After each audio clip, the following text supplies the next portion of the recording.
মোদি হ্যাঁ তো মুমকিন হ্যাঁ।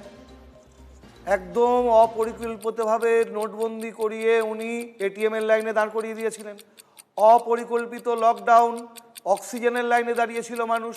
আর আজকে স্রেফ ব্যর্থ পররাষ্ট্রনীতি এবং অপরিণত সিদ্ধান্তের জন্য মানুষ এলপিজির লাইনে দাঁড়িয়ে চলে গেছে।